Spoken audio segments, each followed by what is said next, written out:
Welcome everyone to another episode of Unvarnished. Today we have Björn van Hamond from RPI Print. Hello, Björn. Thanks for being with us. Yeah, good morning. Good morning. Happy to be here. Excellent. All right, so a little bit about you. Tell us who Björn is.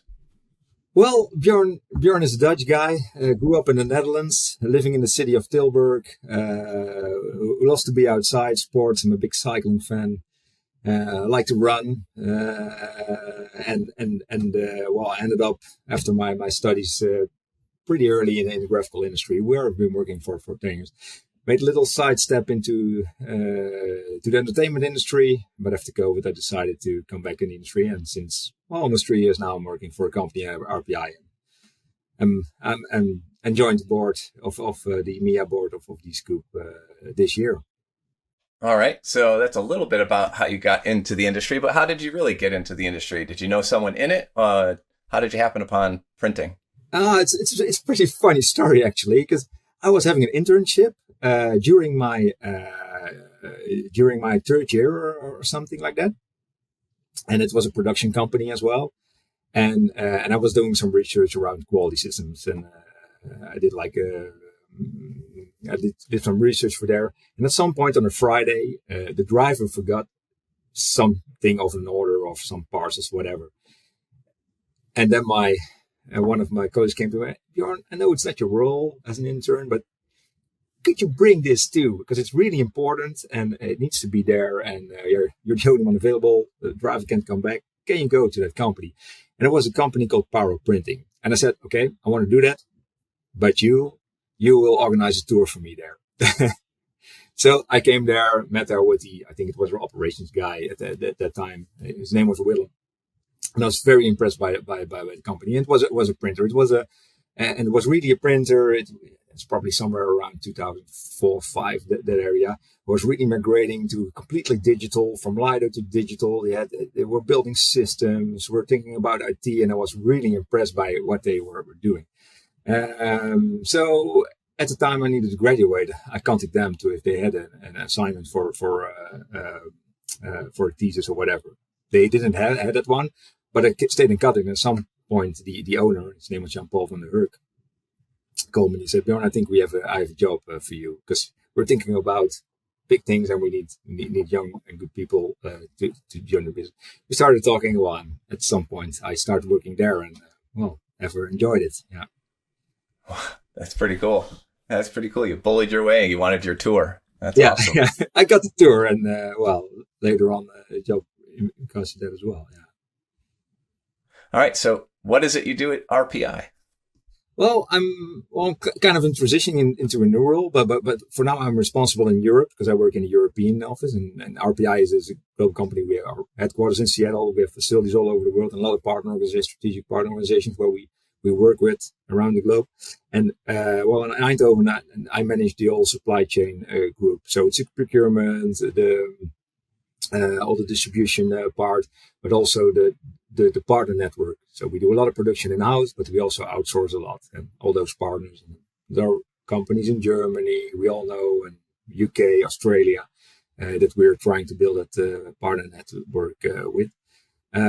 That's what I do now, but in the near future now I'm transitioning more this business development role, which is also part of that.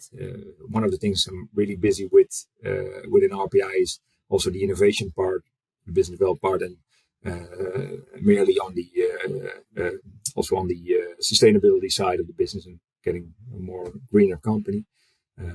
So that's the thing that we'll be developing further. Now, tell me a little bit about RPI in Europe. How many, is it just the one location? How many locations do you have there? We have one owned, and that's in Eindhoven, the city of light, due to the Philips history. And actually that's how the company was founded, because the company where before it was acquired, Philips was the main business, and we did all those manual stuff and that kind of thing.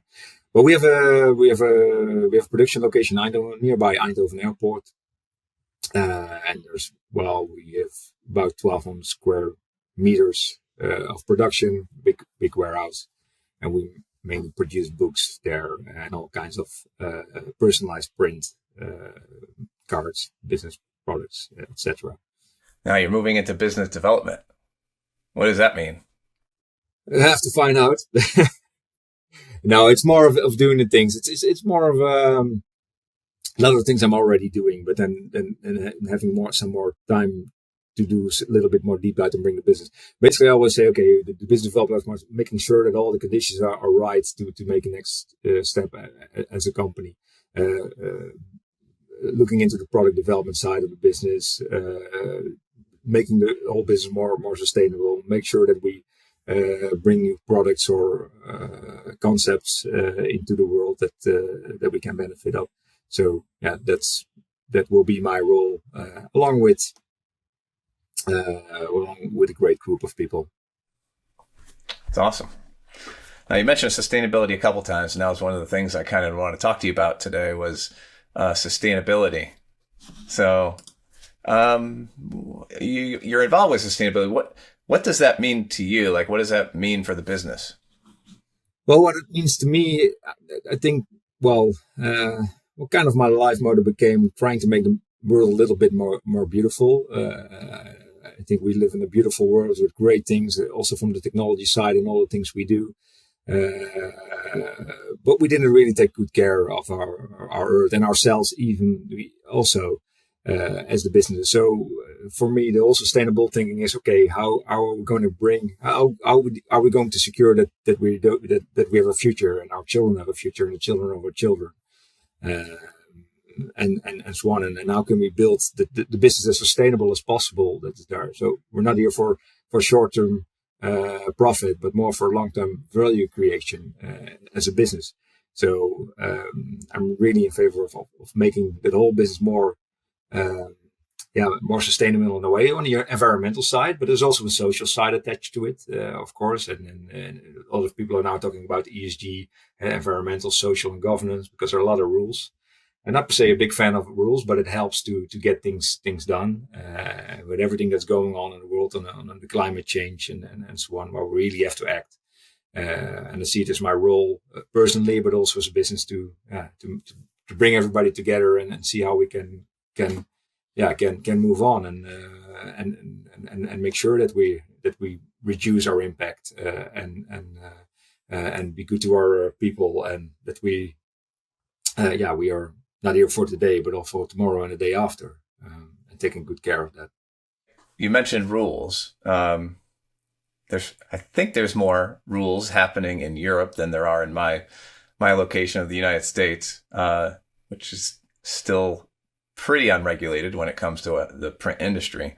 What regulations have popped up or are starting to be mentioned in Europe? Yeah, in general, there are a lot of initiatives, and especially with the EU, there are a lot of things going on. And I must say, regulations doesn't always help, because sometimes the regulations is the idea is good, but the way it's handled, it's not, and causes a lot of new issues. And I'll give you an example of that. For example, is around packaging. Every country.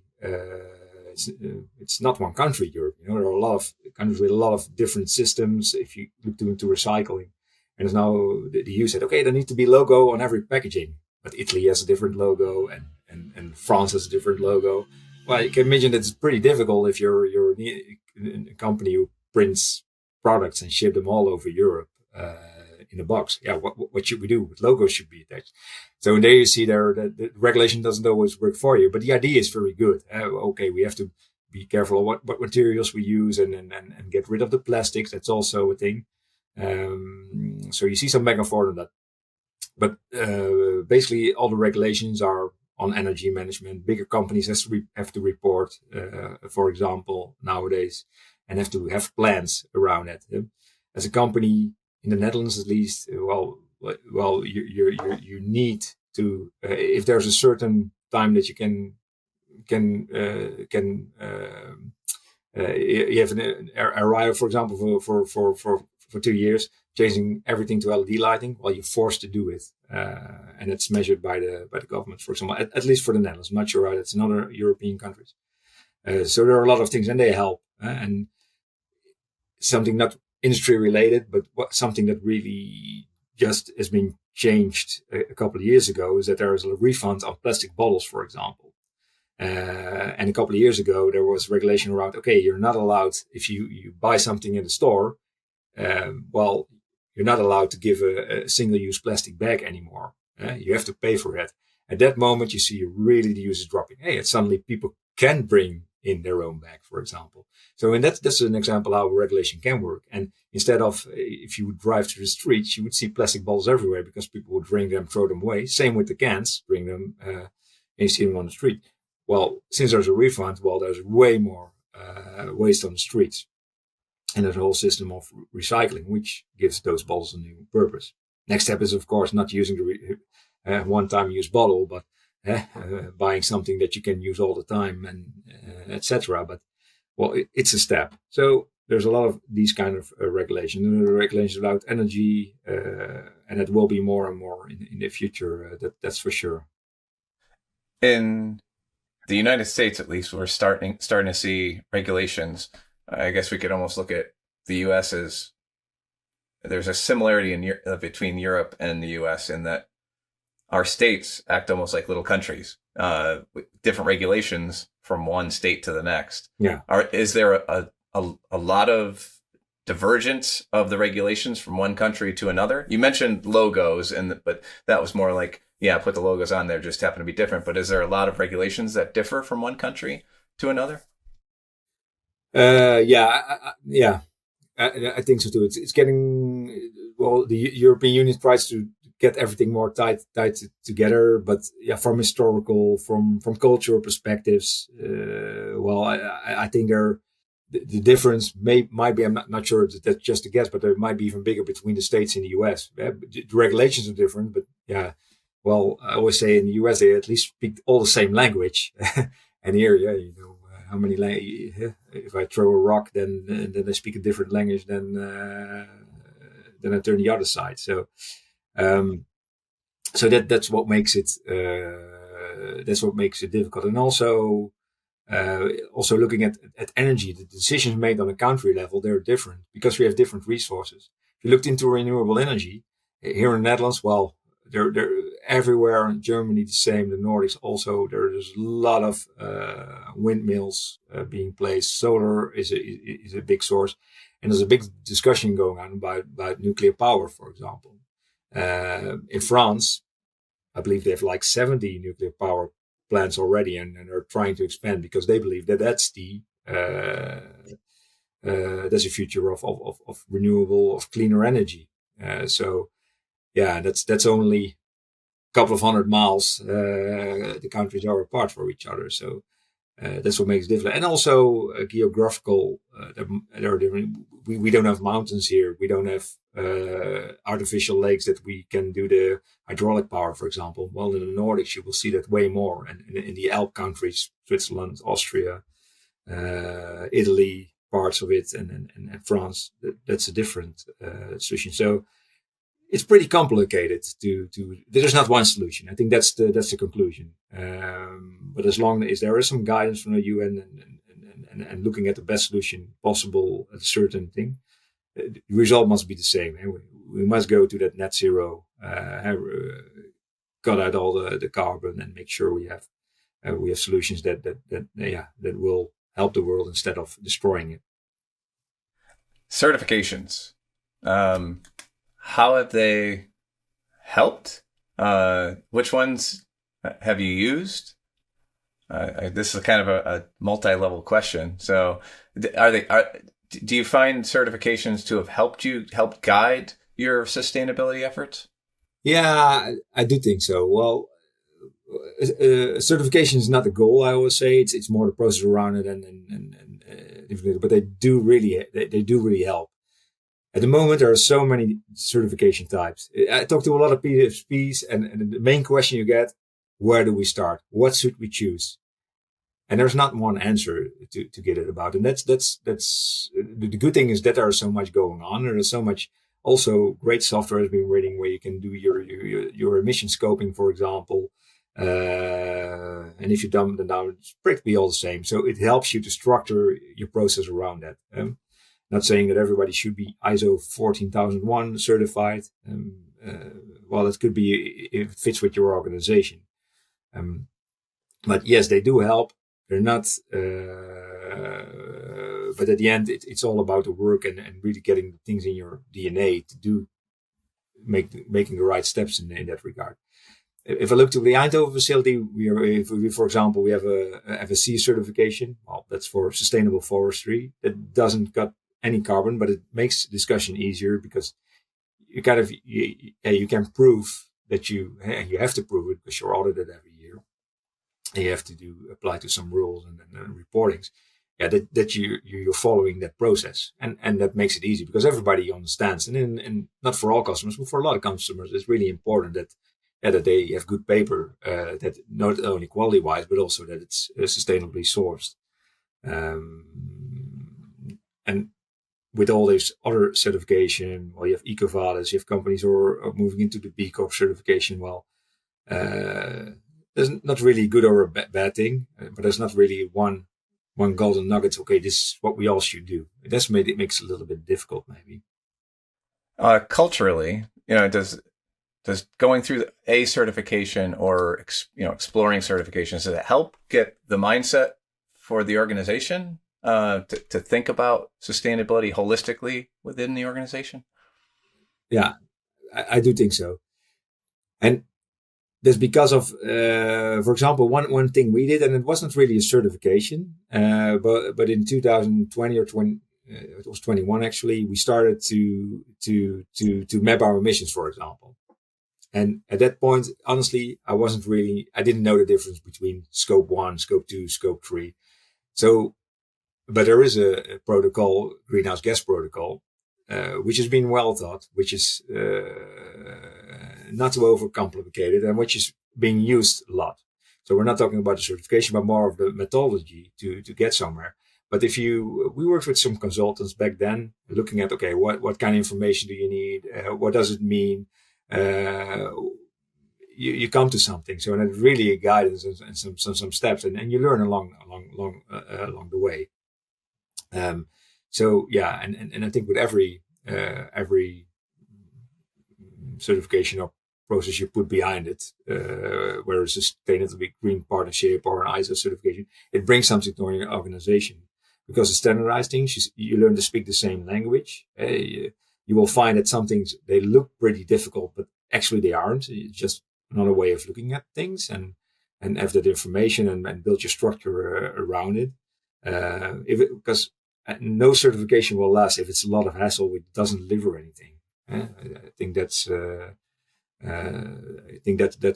whole basic. But if you can see, and I truly believe if you measure something, you can manage it. And the easy thing is same as with quality. Well, if you have a good quality system in place, well, you measure your quality and you have a constantly loop of improvement. And it's the same with your basically the same as with your environmental performances. Okay, how are we doing today? Where are we going to? And what is the steps we need to make? And we probably don't know all the steps what we're going to make in the next 20 years. But we know one thing for sure, that at 2040, 25, 50, well, we have to be on a way different sustainability level than now. And there might be solutions that we don't even can think of now that are already there. But there's so much development going on in the world in that area. But whatever the solutions will be, the process of thinking about and the steps you have to take and how you embed it in your organization, well, that really helps. You mentioned being surprised when you did your first scoping, going for your emissions. What were you surprised by? Well, that energy was such a big impact. That was my first one. So learning along the way, the first thing I did in scoping, we were really focused on scope 1 and 2. And scope 1 and 2 is basically all the emissions you control. So it's energy you buy, it's the company cars that are driving or the trucks you have. So really the direct emissions and the gas you use for heating the building, for example, our gas in our building in Europe is built.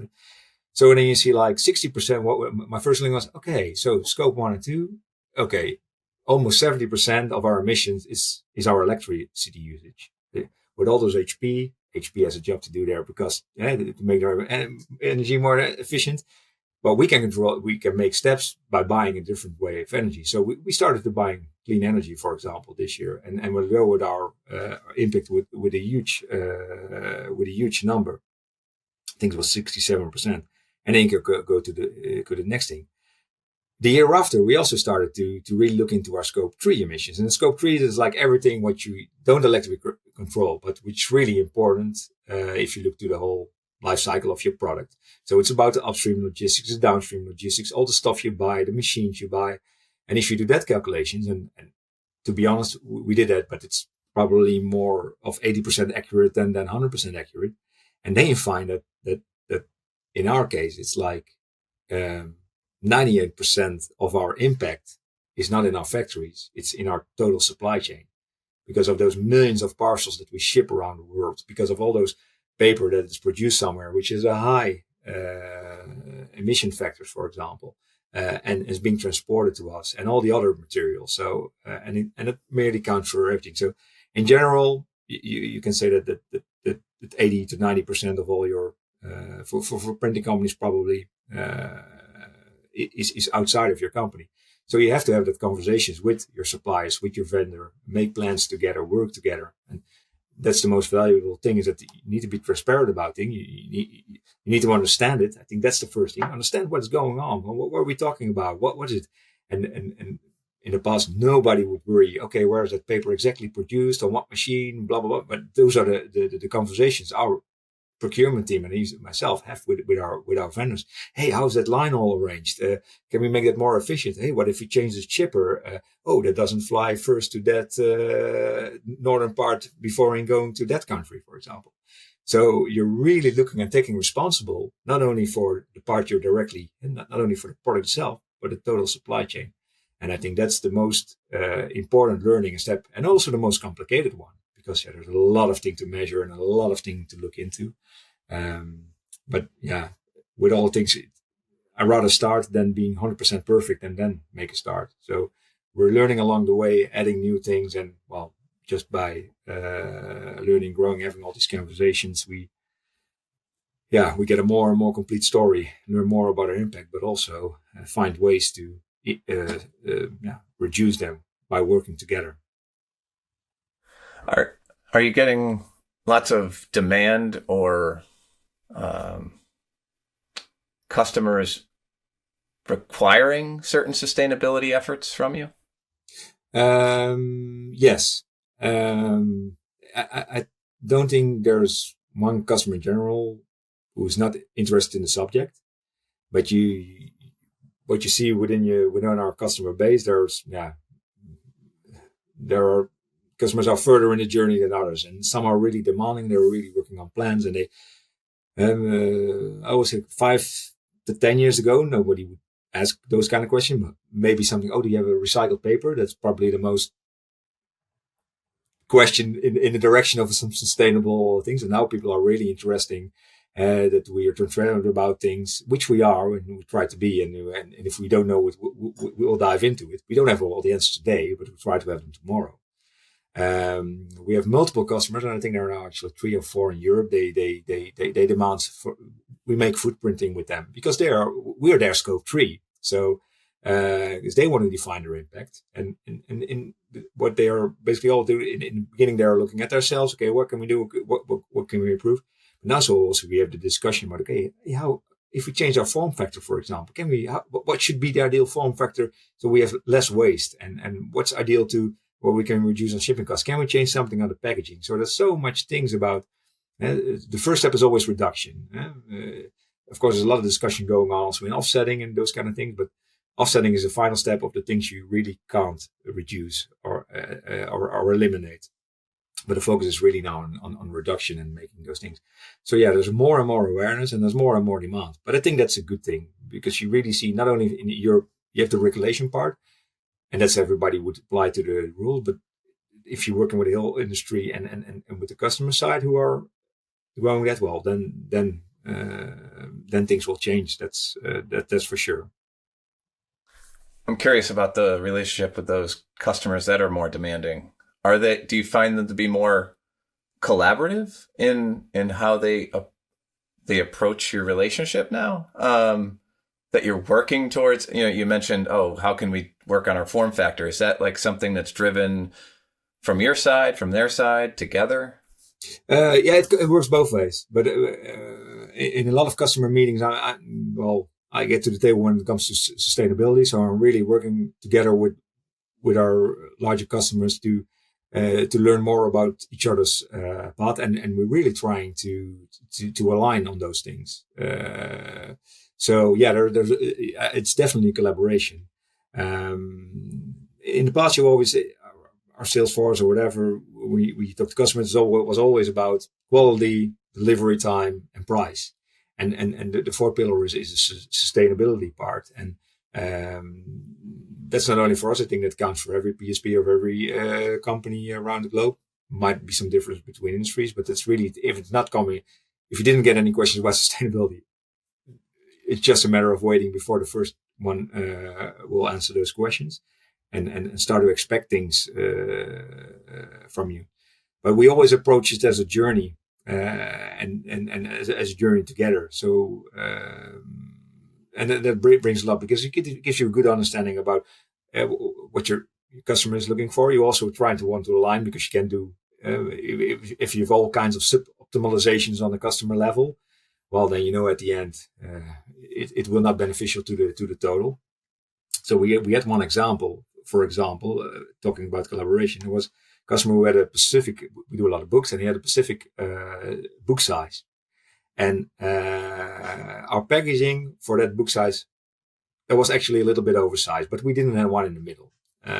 We didn't want to introduce another one, also for efficiency reasons and etc. But our project team did a great work to find out that optimum, and we saved we even saved more on materials.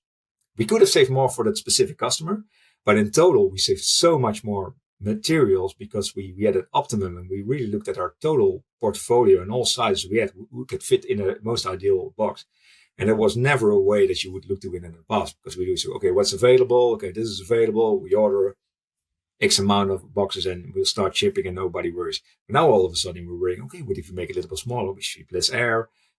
We use less materials, and we run a calculation on, okay, this is a savings if we make that decision, and the customer is happy with it, and they understand that we make a choice based on our total, and they're fine with that.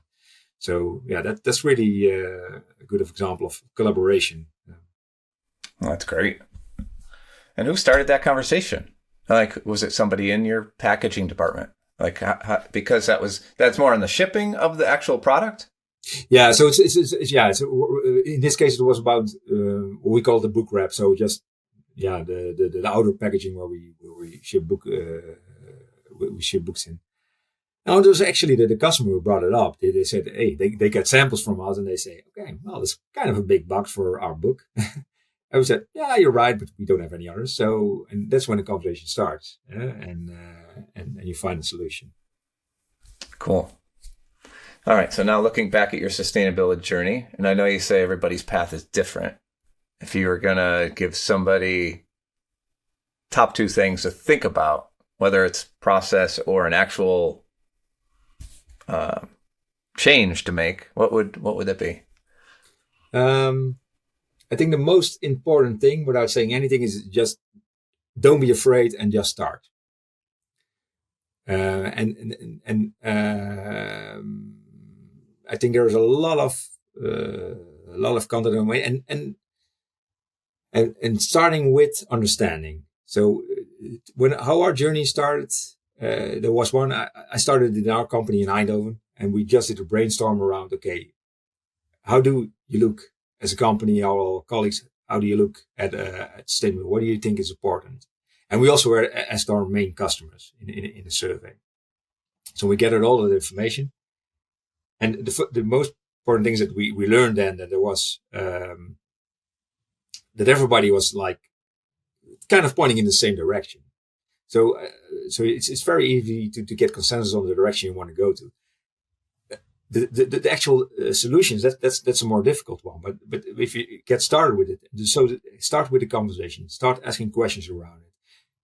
try to train your sales force to adding that in the conversation and train them more about it. If you and keep everybody on board on that journey. So give regular updates and that kind of things. What are the things you do? Of course, it's easy to say, hey, change your energy supply tomorrow with a renewable source. Well, that's something, it might be more cost involved.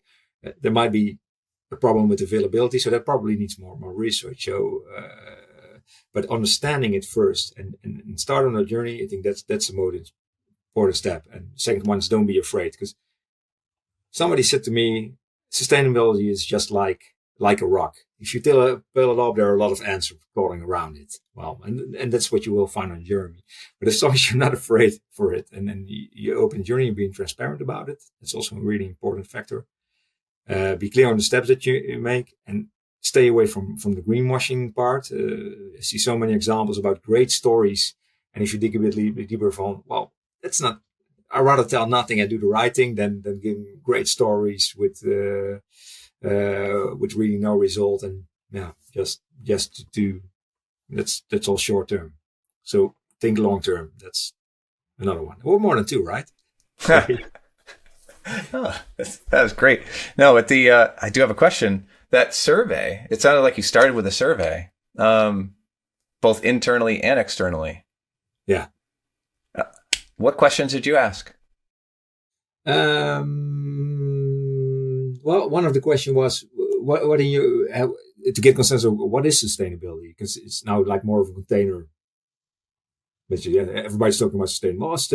Okay, but what does it mean for us? And also a question was, what in your view are the things we're already doing? Because from historically, I don't think we as an industry we're that bad. Of course, there's a lot of things we can improve, but well, we intend to produce sustainable products.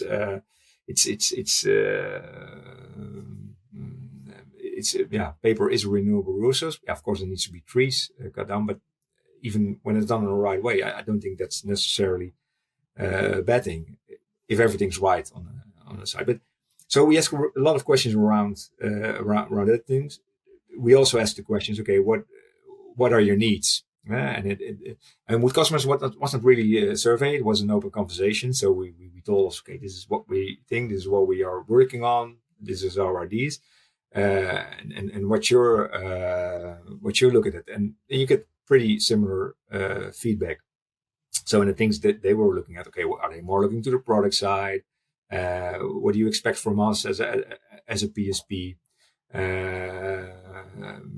And what they all expected, well, we don't know about production, and we know everything about our branding and our product and those kind of things, but we don't know really how the production is done, or what the impact is. And, well, is it better to take recycled paper or non-recycled paper? And well, all these questions. So, and that was always really the starting point to having that, regular conversations with customers around that.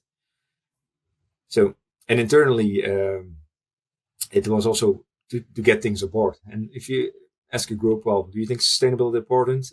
Well, I never talked to a group who somebody say, no, I don't think it's important. I'm going to drink some coffee. Everybody thinks it's important. The problem is more that they don't know where to start, or they don't know what they're already doing. There were a lot of things we already in place. We had some good recycling things. Well, we intend to be efficient. Well, and sustainable thinking is also a way of efficiency if you look at wasting materials or whatever. And be careful with that. Okay. Last question on sustainability. Do you have like a sustainability mission statement on targets? And do you have a monthly dashboard that you keep, or some kind of cadence? Now, if you look to there are different kind of things. It's not a monthly dashboard. No, not in the format. We annually measure our. If you look to the carbon footprinting, that's something we do annually. But if we look to waste, for example, well, those are the things we will start better measuring over time. Do we have a dashboard? No. Is it something we might develop? Yes, I do think so. We set goals upon our on our footprinting. If you look at the carbon reduction, for example, but there are more like okay, we want to be in 2025. We want zero emissions on our scope 1 and 2, and for the next year we have a goal to develop that whole scope 3 mapping and be in line with that. And then you can formulate also not only the goals within our company, but also with our suppliers. Another thing that we can control is for example, local sourcing. We still fly in some specific materials from the other side of the world. Well, it's a target for our procurement team to say, okay, in 2024, we want only local sourcing. Unless there is a reason that it's not possible to get it or is such a specific customer demand, well, then it's something, you might allow. But in general, we say, okay, local sourcing. These are the things that's where we did the targets on. Okay, I'm done with all the grilling on sustainability for you. Okay. Go with 2 fun questions. All right. Favorite movie ever? La Vita è Bella. Why? Do you know the movie? I don't think I do. It's Life is Beautiful. That's a translation. Yeah. Is that the fellow that jumped up in the award show? I think so, yeah. So yes. It's an Italian guy. I can't recall his name at this point, but Roberto Benigni. And the reason, when I saw that movie, I think I was like 14, 15, 16 years old when it came out. It made me cry, to say it front. And the whole story, it's a story in a world war, but it's also about positivity and a mindset. And it's really an amazing story. And even now, it's pretty funny. It's kind of our family movie as well. We watched it with the kids a couple of years ago. So we always call our familia La Vita è Bella. So we try to make life beautiful, and always be positive, etc. But if you didn't watch the movie, Life is Beautiful. It's in English, and La Vita Bella is the Italian version. And yeah, well, just go watch it, and maybe you understand why it's my favorite movie ever. I'm going to add that to the list now. Okay, all right. cool. Now here's a tough question. I know you like both. Beautiful afternoon, sunny afternoon. Go for a run. Go for a bike ride. Bike ride. All right. And how far are you going? Well, that's depending how many hours do I have. But I like really long bike rides, so I easily go for 100 miles if I have the time or more. Wow. And okay, how long does that take? Well, something around 5-6 hours, something like that. Wow. Depending on who I'm cycling with, but yeah, and where I'm cycling, it's different when I go. For example, here everything is relatively flat where I live. But if I go a little bit more south to the southern part of the Netherlands, it's a little bit hilly. Wouldn't call it mountains, but hilly, or the east part of Belgium, which is not so far away from here. Then it's a different story. It probably takes them longer, but yeah. Oh, that's great. I could drive 100 miles. That's about it. All right. Thank you so much, Bjorn, for all your time today. You're welcome.